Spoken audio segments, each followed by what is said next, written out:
Welcome to episode 44 of the Lowdown Show. I'm Neil Graham. This week, Motorcycle Global's Michael Uhlarik joins me, and we discuss tariffs and how they could affect Harley-Davidson and Polaris's bottom line. And as a bonus, Michael discusses how tariffs were used to support the Japanese motorcycle and car industry and its rise to the top. Sounds a bit dry, but it's actually a really meaty topic. But before we get into it, a word from our sponsor. Picture this, you're halfway through a DIY motorcycle fix, tools scattered everywhere, and boom, you realize you're missing a part. Don't fret, because you know whatever it is, it's on eBay. They've got everything, brake rotors, lights, and tire exhaust systems, whatever you need. And it's guaranteed to fit, which means no more crossing your fingers hoping you ordered the right thing. All the parts you need at prices you'll love, guaranteed to fit every time. eBay. Things people love.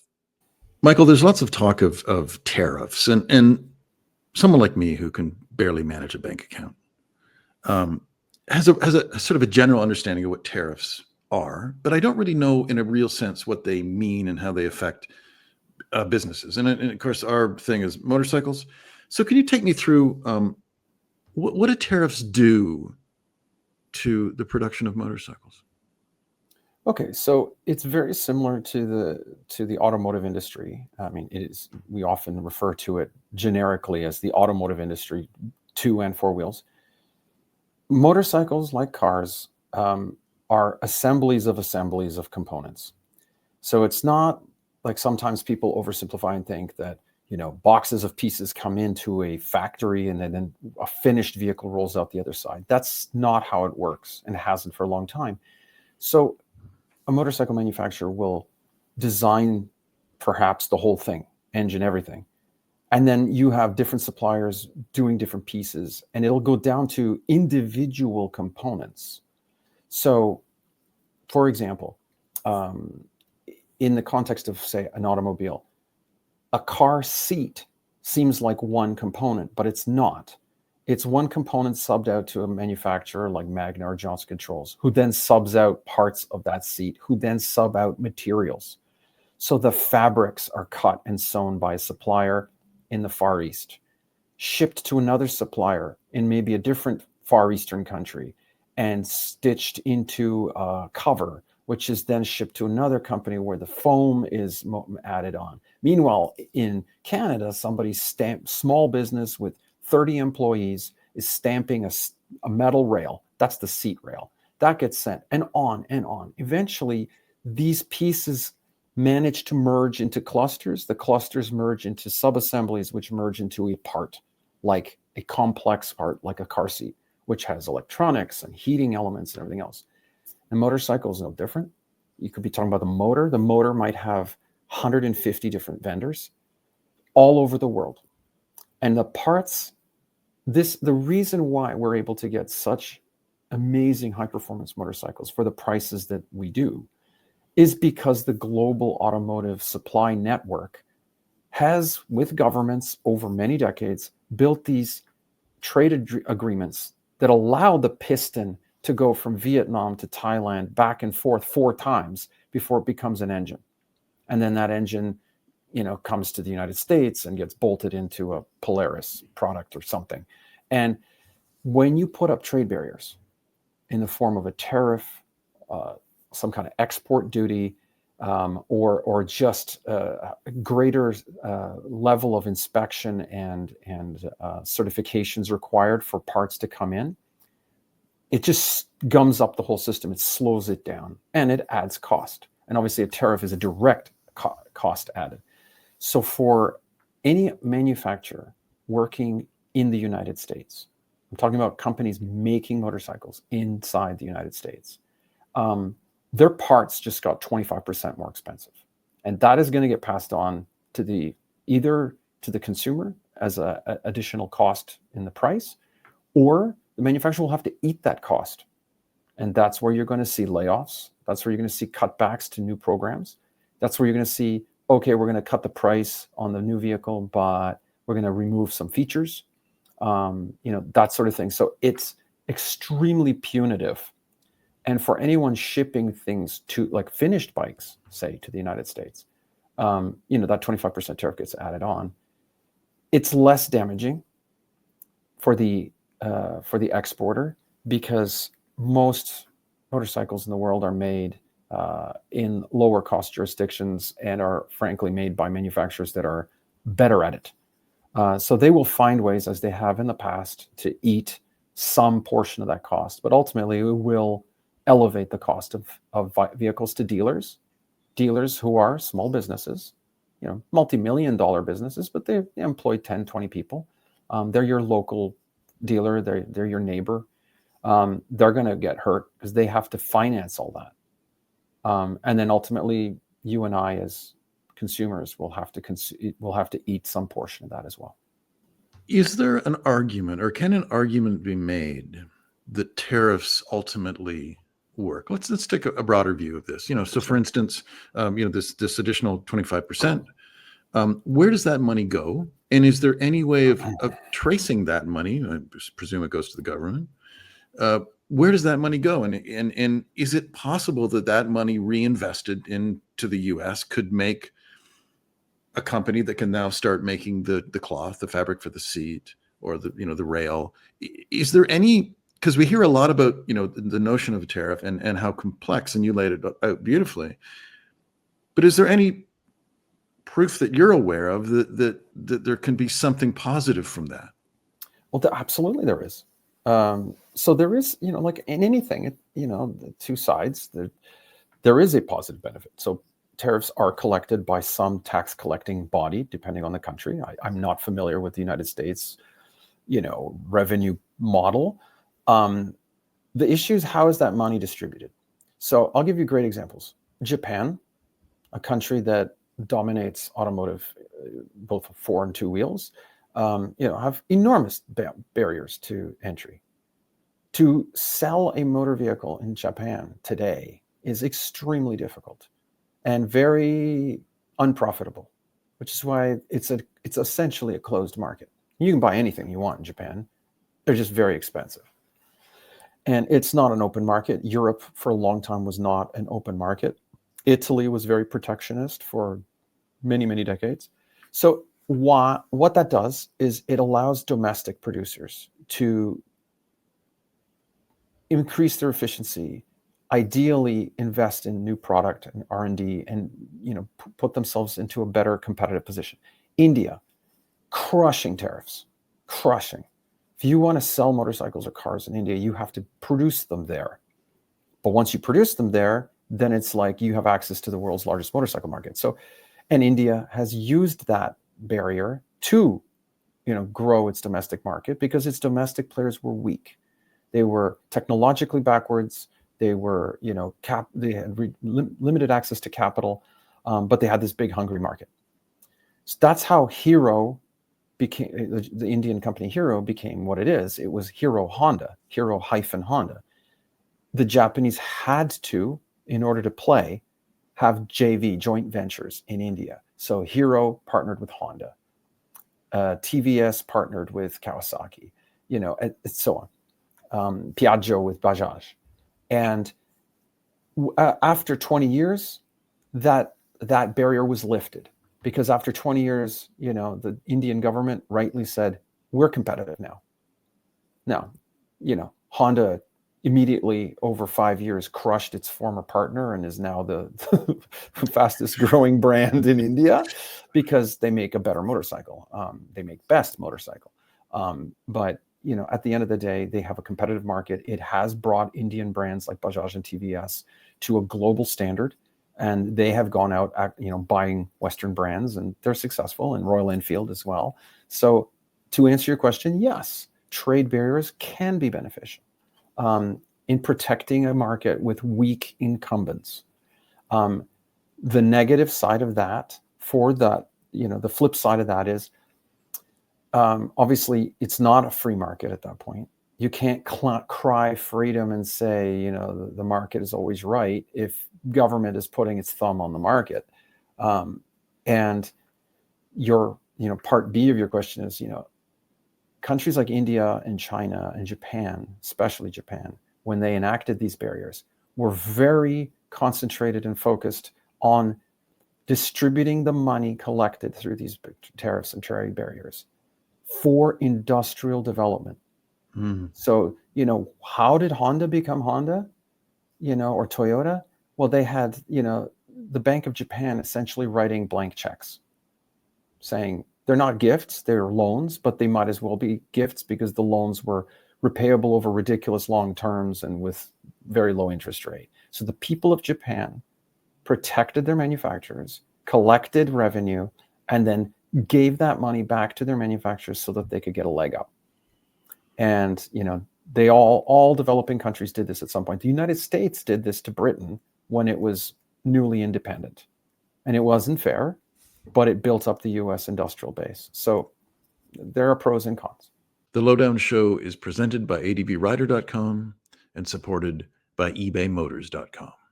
And of course, there's been a precedent before, because didn't the Reagan government in the U.S. Enacted tariffs? I believe it was over 700cc motorcycles. Is that correct? Yeah. To help Harley Davidson, which was the only domestic brand at the time. So how did that work out in terms of here's a specific American example. How did that work out for Harley? I mean, hindsight is always 2020. Ronald Reagan, the great free market, advocate, ends up doing this very socialist thing, which is, putting up trade barrier against the entire market except the ones who were not capable of producing anything good. So BMW, Triumph, Ducati, Moto Guzzi, companies which in 1986 were, to call them a joke is an insult to jokes. I mean, they were making a few thousand very poor quality, undesirable products. Like BMW was almost out of the bike business at that point. So those guys got a free pass. So the tariffs were really singled out against Japanese competition. And it was a political move. At the time there was Japan bashing and pejorative terms like rice burner and Jap crap, Jap can applied to anything Japanese, which was, kind of funny because in the free market, the American people and most Western people figured out pretty fast that a Toshiba television was pretty great and that a Toyota was like way better than anything Chevrolet had ever made. So the tariffs didn't work in terms of holding back sales. The Japanese just sleeved down motorcycles, offered bikes that were 699cc, that 750s were just dropped down. And they still produced more power, were still lighter, still cheaper than anything Harley did. However, it did save Harley Davidson because Japanese cruisers just became that much less attractive. And they had other, let's say, cultural and marketing barriers that made those Japanese cruisers less attractive. So it worked. AMF bailed on Harley. Harley had to be restructured, had new owners. And within, I believe, 2 years, Harley Davidson was floated on the stock exchange, and it became a 30-year cash cow and a huge, contributor to not only the economy of Wisconsin, but or is it Wisconsin? It is Wisconsin. It is Wisconsin. But to the United States in general. So, I guess from a Canadian perspective, I applaud the Republican president for doing that. He was looking out for American jobs. As a free market, advocate, motorcycle enthusiast, they put their thumb on the scale. It happens, but it did save Harley Davidson, 100%. Well, we have an example of what happened back then in the 80s. So let's jump ahead now, and this is where I'd like you to give an opinion, and I know you have no shortage of opinions, Michael. About let's take Harley Davidson because they are the preeminent motorcycle brand. I mean, there's two big ones, of course, Polaris and with their various wheeled products, and then Harley Davidson. How do you think it could turn out this time? Because Harley Davidson and has some financial results have just been announced. So take us through how you could imagine this going this time with tariffs. This time, there's, in my view, no escape from the inevitable collapse or reorganization of that company. American motorcycling, as in motorcycles manufactured in the United States have not been successful, really, since before World War II. There are bits of success here and there, but in the last 30 years, Polaris has tried two different brands, Victory and then Indian, to be a player. They have been profitable 5 years out of 30. It is a money-burning, bad business. And it's not because someone's going to get upset and say, well, these bikes are great. It's not about whether the bike, you like it or I like it, or whether they're good or bad. The market's just not there. They don't make money. And these are businesses. They're for-profit businesses. They're not charities. Harley-Davidson made a lot of money for decades and decades. However, they've been on a 10-year sales slide. That's 10 years of consistently shrinking. And their market offerings shrink and their revenue shrinks. And this last year, 2024, was the worst year they've had since the early 1990s, mid 1990s, in terms of sales numbers. But what's really catastrophic, unlike back then, they were on the upward trajectory when they were at 150,000 units. Revenue is down by double digits. I mean, the company is drowning in debt. They're spending close to 60% of their money servicing debt. They're spending a lot of the rest of their money buying stock in order to reduce the negative impact on the stock to keep their shareholders happy. There has been a lot of nonsense said about DEI's influence or things questioning the CEO, Jochen Zeitz. Jochen Zeitz is doing exactly what the board hired him to do, which is protect the share price. He's doing absolutely everything, executing brilliantly on that plan. That is the plan, to protect the dividend, which they were unable to do in the last quarter. There's no turning this around. No tariff is going to fix it. In fact, it'll turbocharge the decline.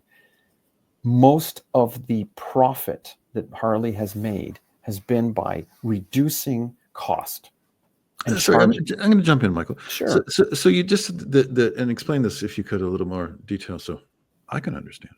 But you said that the tariff will turbocharge the decline of Harley Davidson. Yes. What do you mean by that? How does that work? So, as I was saying, the thing that made all the money for Harley Davidson was that not the number of bikes they sold, although they used to sell a lot. It was the amount of profit per bike. It was very huge. It was the biggest in the industry. It was like Ferrari-esque, 35%. Delicious profits for everybody. They could command a lot of money for a bike that was cheap to make. In order to keep that profit margin, they had to keep putting downward pressure on the cost. So fit and finish from the outside is, we all know, magnificent. The paint, the chrome, it's just really nice finishes. That's expensive, no matter where you do it. The only way they could maintain that is to go outside the United States.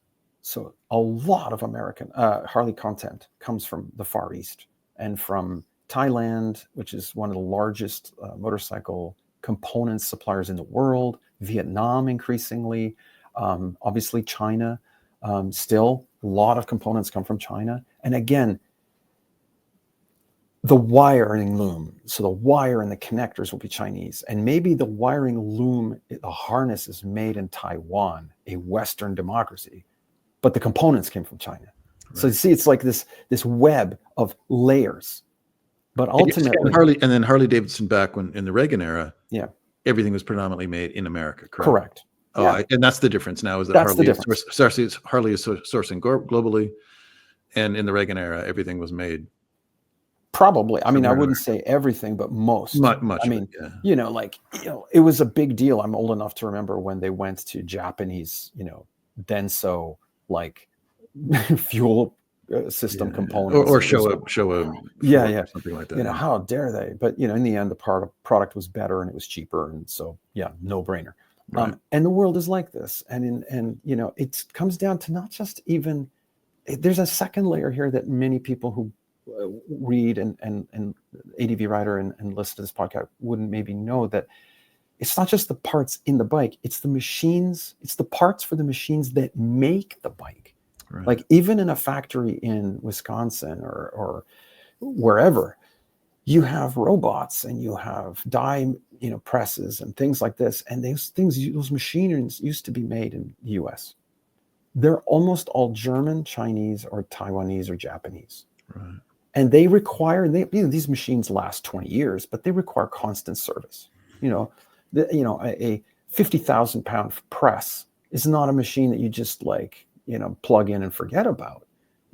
Technicians come from the factory regularly. They bring parts regularly. They get maintained. All of that is subject to this tariff now. For our seventh inning stretch, some words provided by our sponsor.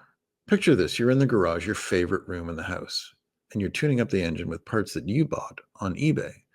Every piece is just locking perfectly into place. You step back to admire your work, hands covered in grease. And because you're committed to riding that thing further than the odometer can even handle, you start thinking to yourself, you know what, I could probably also use some brakes, a shock. This baby deserves a new air filter. So you head right back to eBay. You can find any part you need there. It's unreal. From headlights to air filters to exhaust systems, all the way to those carbon fiber rims you've fancied for a long time. eBay is the stocked garage of your dreams, and you've got eBay Guaranteed Fit. Because eBay knows DIY fixes can be major and mods are always, intense. So you need to know those parts are guaranteed to fit every time before you dive in wrench first. And on the off chance you order a part and it doesn't fit, send it back. Simple as that. You know what you love more than your bike itself, and that is, of course, riding it. You're serious when it comes to engine maintenance and locked in when you're heading into a build. And that's exactly why you start with eBay. Minor fix or complete overhaul. You want to get your ride back on the road, and you've got eBay Guaranteed Fit.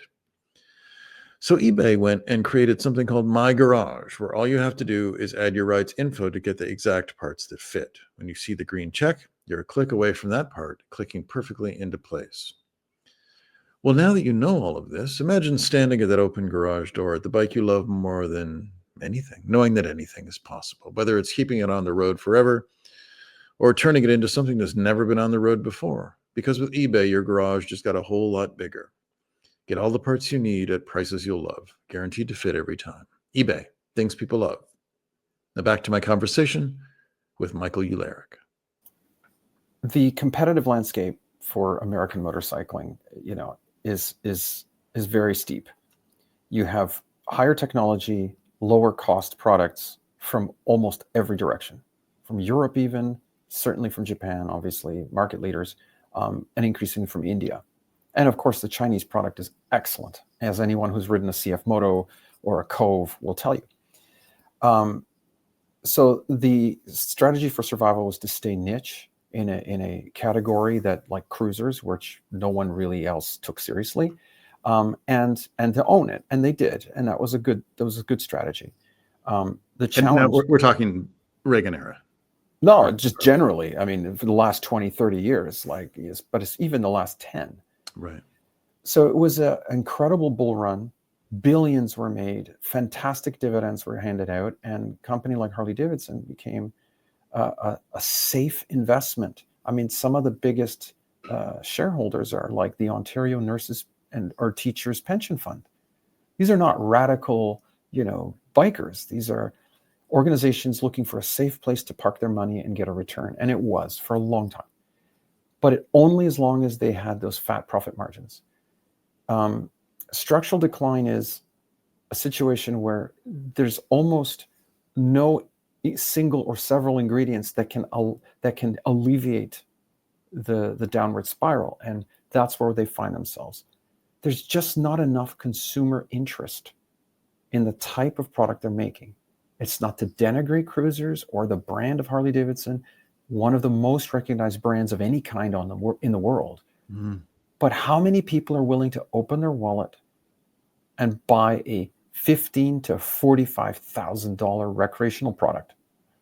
And the reality is, and the numbers show this, it's just been going down and down and down. And they have tried new products like the Pan America, like the new liquid cooled Sportster. They've tried, new segments that made the Street 500 and 750. We're going to make entry level. We're going to make Harley attractive to newcomers and women. They tried discounting, which they didn't do for 30 years. 2024, we saw factory discount promotions, dealer discounting. None of this has made a dent They tried electrification through Livewire. Complete financial disaster. I mean, closing in on $1 billion mistake. And solely the electrical is nearly yes, $1 billion mistake. Yeah, and they're losing $180,000 per bike. That's just last year. Electric. Yes. 180,000. Wow. US dollars. That's the loss divided, their annualized loss divided by the 600 odd bikes that they sold last year. I mean, I want to give them credit, particularly Matt Levatich. He was the last operational CEO, which makes sense because he was COO. He was Chief Operating Officer before he stepped into the top And slot. what do you mean by operational CEO? What do you mean by that? As a CEO, a leader who wanted to focus on the core product, which is they're a manufacturer of motorcycles. And so he was trying, he got a lot of stick because it was him that really pushed Livewire hard. It wasn't him that Livewire precedes him, but he really was like, okay, we're going to invest heavily in this. We're going to make bikes for young people, bikes for women, bikes for urbanites, young, different cultures. We're going to keep making cruisers, but we're going to make cruisers for different cultures. None of that succeeded. All of his, he convinced the board to give him some runway. And in the end, Jochen Zeitz, who was a board member, was a brand guy. And he said, look, the only value in this company, it's valued like a media company. It's not valued like a manufacturer. And that's based on its stock price, especially then. Didn't reflect the technology, didn't reflect sales. It reflected how much desire there was for people to pay that much extra for this type of product. It was the name. So Jochen Zeitz convinced the board that he was the right man for the job because the only thing of value was the brand. And that was probably the right call if you're a shareholder. It was definitely the wrong call if you care about motorcycles. So Matt got his marching orders. I'm sure he made out quite nicely. But I respect him for trying to turn Harley into a modern manufacturing company that made contemporary products. The Pan America was under his tutelage. Let's try and make new bikes for a new audience. And Harley did the classic thing. The moment, the bikes hit the dirt, they were under marketed. And, it was all back to CVO and, chrome and raked out cruisers. And the Pan America is an unmitigated disaster. They've sold very few of those machines. And you can see there's no money left for R&D. There's no new product. So they've abandoned that idea of new buyers. They're just doubling and tripling down on the people who like what they've got now. It's a diminishing market. There's no recovery from that. Plus the debt, the crushing debt that the company owes, plus the tariffs, plus the reputation of, a company that has made a lot of money by wrapping itself in the flag, that they are Captain America, Stars and Stripes, Eagles. And, that's a very unpopular brand around the world right now. And it shows in Harley's numbers. They have shrunk in double digits in every market except one in the US, where they shrunk 7%. So it's not good. And honestly, I don't think it's recoverable. Let me play the optimist, not a role I'm used to. No. As I hear the laughter down the line. But is there a chance that, has anything been made public about how these funds, and you said that when, the stifling tariffs that, for instance, the Japanese imposed, the funds were available to the Japanese manufacturers to upgrade their products and their production line and so on. Is there a chance, or do we know that will Harley have access to these funds, for instance? You'd have to ask the American government, which, they're not taking my call, Michael. I don't think that the current administration has an answer, even if they did take your call. Tariffs, presumably, like all import duties, are collected by the IRS, I think. Or no, that's not. I don't know. I have no idea. I'm not a citizen. My job has been to tell manufacturers, I've been paid to, explain to manufacturers what I think they should make and to design things. I never was involved in that side of things. But I would say historically, American subsidy of industry tends to be pretty opaque. For example, if we come back to Harley-Davidson received a very large bridge loan after the 2008 financial crisis.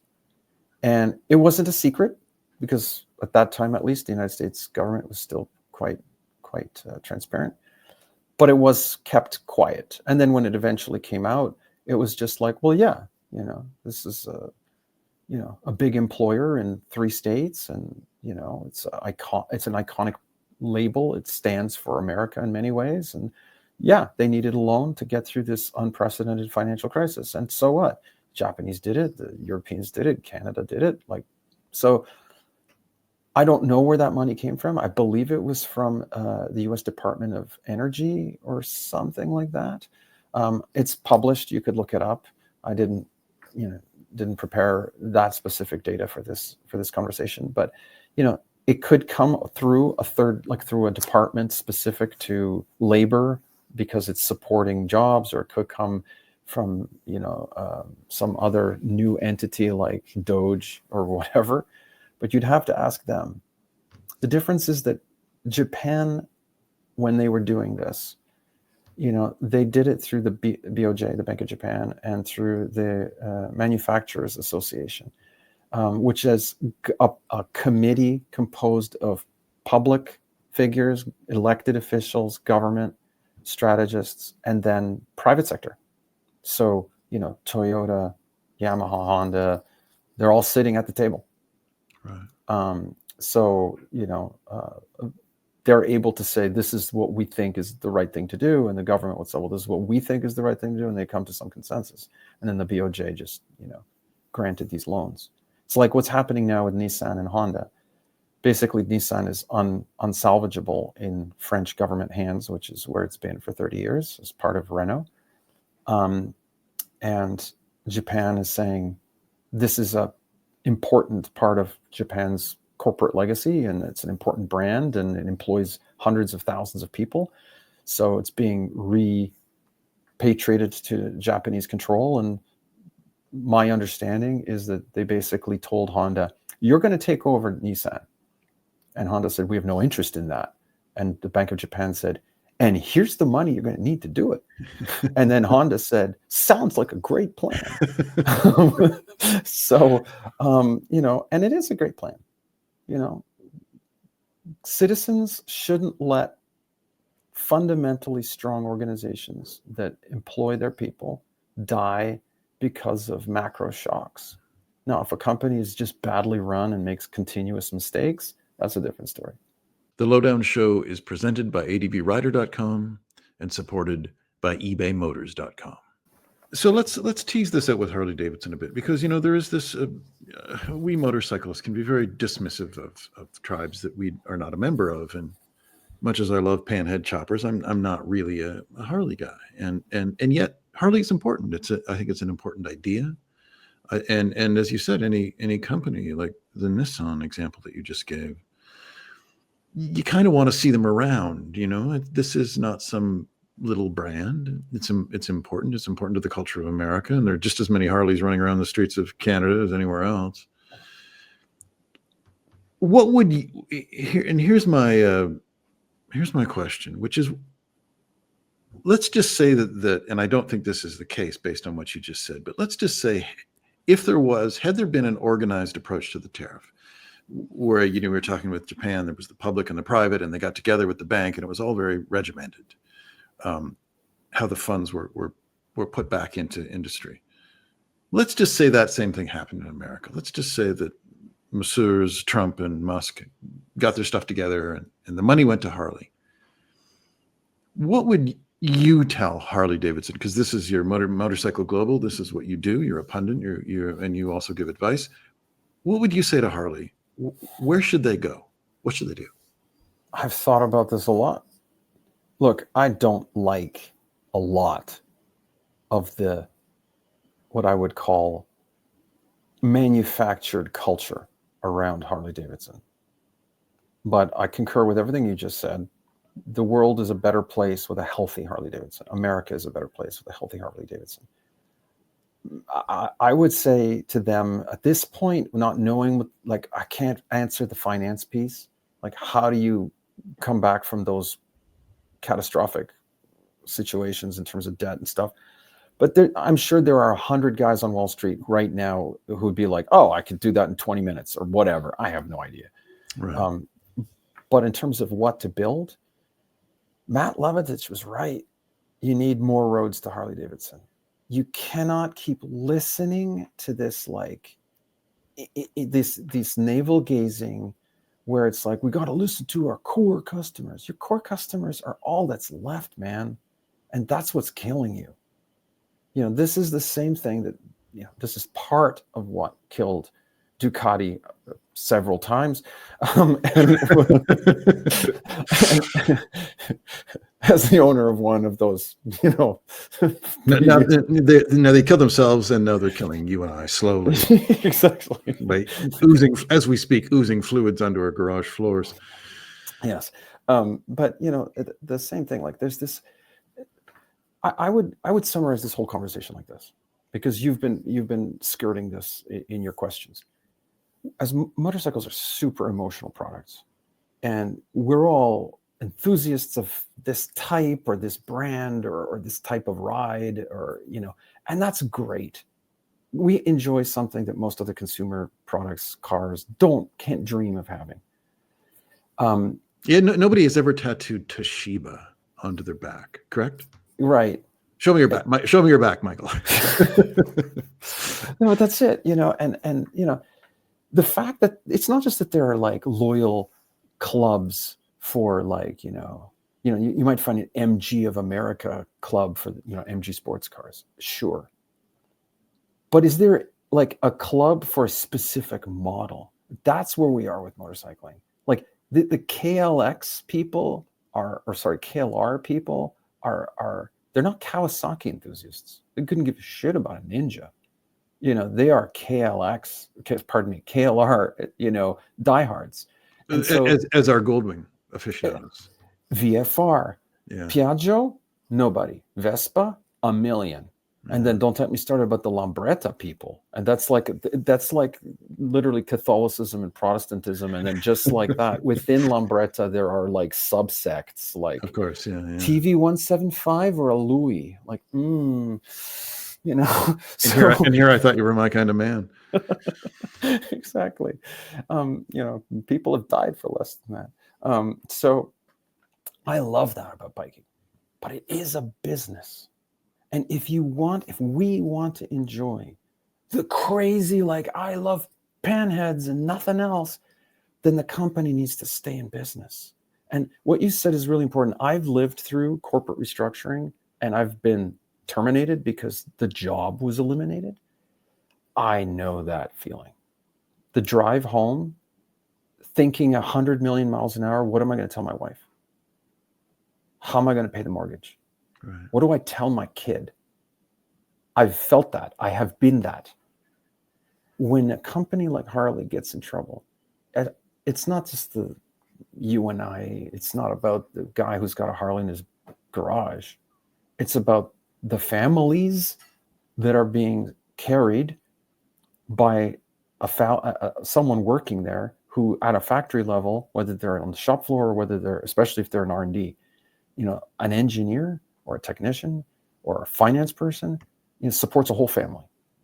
And so, you know, I don't really like Harley Davidson. That's not a secret, but who cares what I like? The question is, what would I do to save it? They have to get back to making bikes that people want at a price they're willing to pay. That's business. That's it. You know, it's just not that complicated, whether you're selling shoes or lollipops. And when they tried to make affordable motorcycles, like the Street, it failed, not because, there's no market for it. They made a bad motorcycle. The brakes were terrible. The suspension was terrible. And this is not my opinion. This is Cycle World. This is American jingoistic media saying, not great. Yeah. If they're, through gritted teeth, looking at one of their biggest advertisers back when motorcycle journalism was actually done by professionals instead of bozos like us. Who are currently drunk. Correct. Then, they weren't enthusiastic. Of course it was a disaster. I don't wish to be hard. I don't wish to be cruel. But Americans have often, not always, an arrogance and an ignorance that in combination leads to disaster. You're the best in the world at some things, but it doesn't mean you're the best in the world at all things. And America can't build a good motorcycle. Hasn't really ever competitive with the open world, with the open market. And that doesn't mean there weren't great bikes that people enjoyed, that I would enjoy. I still think the XR750 is maybe the top 3 most beautiful motorcycles ever made. I agree. And sound, aesthetic, package, the whole thing. And they were ferocious. They were amazing.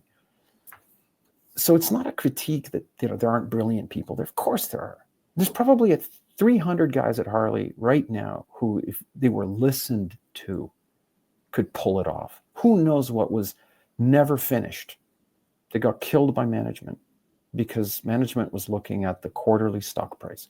That's the problem. They're not looking past the next quarterly review. They're not thinking a year or 3 or 5 out. And isn't this, and I'm, again, fairly ignorant of most things, but isn't the problem a lot of modern shareholder culture, that you have to have these, and I remember I watched a great documentary years ago, and it was about a company that in Europe that made shoes, and the children took over, and the children presented to their father, the patriarch of the family, patriarch of the business, and said, Dad, if we make this, I don't know, with belts or something like that, and we can, and they had all the numbers, and they presented it to him, and he said, well, no, because we make shoes. And they're like, no, we're just a manufacturing company that we can make anything. And he's like, no, we're a shoe company. And at this, and it was kind of embarrassing to watch, because he seemed like a very old, stuck in the past guy, and yet I came to realize that he's actually right. That's what they do. That's the point of that company to be there, is to make shoes. But no modern board would think that way. No modern, at least it seems to me, no modern board would say about Harley, listen, this we make motorcycles. It's important that we survive, because, but that thing that you said, that vision beyond, quarterly statements, what are we in 10 years? What are we in 15 years? I mean, that doesn't exist, does it? No. And the part that makes it the most frustrating is that just-in-time manufacturing and logistical genius, and this is America. They taught the world how to do this. It's not the Japanese. The Japanese learned it from the United States occupational forces. Right. From Dr. Denning, among others. Like, my family was on the wrong side of the last global conflict. And a large part of what the Allies did, what America did, its greatest contribution to World War II was not soldiering. A little bit of engineering and invention, but there's enough genius in World War II to go around. The real gift, the real genius of American, contribution in World War II was logistics. That they could produce a Liberty ship in 24 hours. That they could produce a B-24 every 6 minutes.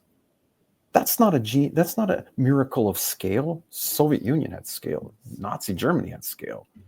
It's that the bolt that the guy needed to assemble that part was in his hand when he needed it. Not 2 of them, not 0. He had exactly what he needed when he needed it. And they could do it cost effectively, and they could do it with quality. B-24s didn't fall out of the sky. Shermans didn't stop working in the middle of the field. They were reliable. They were cutting edge, and they were many. And, after World War II, the Americans taught, business to everyone who would listen. And the Axis powers listened really well, which is why Germany is the largest automaker and Japan are the largest automakers in the world. And it's not just that they make the volume. they've got the tech, they're defining the future of mobility. And, you know, for everybody who's going like talking about Tesla and Silicon Valley and Apple and whatever, yeah, that's important. That's really important. But we're here talking about hard things, nuts and bolts. Harley Davidson's future, Polaris's BRP, anyone operating in North America, excluding Mexico, I say that because the Mexicans don't need anyone's help. They're doing great in the motorcycle business. If you've never heard of Italica, you should. They're the best motorcycle company in North America, which, for those who sometimes forget, includes Mexico. Harley Davidson needs to get back to its roots, its American manufacturing roots. Make manufacturing great. Be good at that. Be efficient. Find the talent. They're there. Hire 10 aerospace guys from Boeing who are disgruntled, or Lockheed, and say, all right, let's rethink structures.